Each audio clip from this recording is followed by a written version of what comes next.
Hai, Assalamualaikum. Aku Neni Cynthia. Di video kali ini, aku akan membahas tentang manajemen desain. Yuk, tonton! Meski banyak hal yang terjadi dalam hidup secara spontan, bukan berarti kita tidak membuat perencanaan. Dalam mata kuliah manajemen desain, aku menyadari betapa pentingnya sebuah pengorganisasian. Manajemen sendiri adalah sebuah seni dalam merancang hidup yang lebih rumit dan sistematis. Sedangkan manajemen desain menurutku adalah rancangan, pengelolaan, hingga pengendalian dan pengawasan dalam proses kreatif, di mana di sana mencakup sebelum, saat, dan sesudah. Karena ternyata kita tidak bisa membuat karya secara serampangan, hanya bermodal mau tanpa ilmu. Kita harus memikirkan matang-matang mengapa kita harus membuat karya, bagaimana karya itu dibuat, dan apa tujuan dari karya tersebut. Dengan manajemen, proses lebih bisa kita hargai. Tidak melulu soal hasil, namun ada tahapan-tahapan yang kita lalui. Sedikit cerita. Aku beberapa kali menjadi content writer untuk channel YouTube Boding Art Venture milik kakak aku. Aku menulis puisi dan beberapa narasi. Kakakku biasanya memberikan tema dan gagasan, kemudian gagasan tersebut aku kembangkan. Dalam mengembangkan gagasan, aku mencari inspirasi misalnya dari membaca buku, lalu menonton YouTube.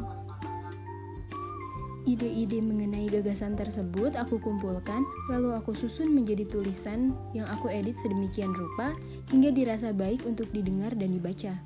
Kemudian hasil tulisan tersebut aku kirimkan dan tak lupa bertanya, apakah ada yang kurang? Tidak hanya dalam content writer, dalam kekaryaan di bidang seni rupa pun sama. Mempunyai minat di bidang kriya, aku membuat usaha kerajinan tangan kecil-kecilan yang aku beri nama Jaisi. Produk yang aku jual diantaranya ada makram hanging shelf, lalu makram hanging wall, gelang yang terbuat dari resin, serta strap masker yang juga terbuat dari resin. Kali ini aku akan membahas tentang makram. Awalnya coba-coba saat dulu semester 3. Lalu aku terpikirkan untuk menjualnya.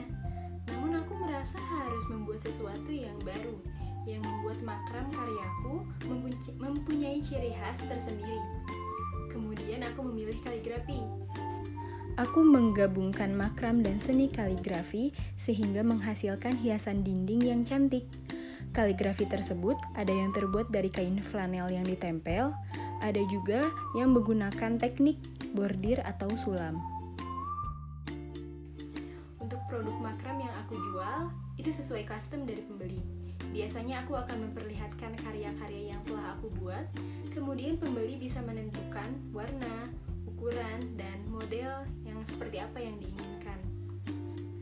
Meskipun usaha ini hanya usaha kecil-kecilan dan aku hanya memproduksi sesuai pesanan, namun aku merasa bahwa manajemen tetap diperlukan, baik manajemen produksi hingga manajemen waktu. Terlebih, aku masih menjadi seorang mahasiswa yang mempunyai kewajiban serta berbagai aktivitas lain di luar. Sekian cerita pengalamanku mengenai manajemen desain. Semoga dapat menginspirasi. Terima kasih.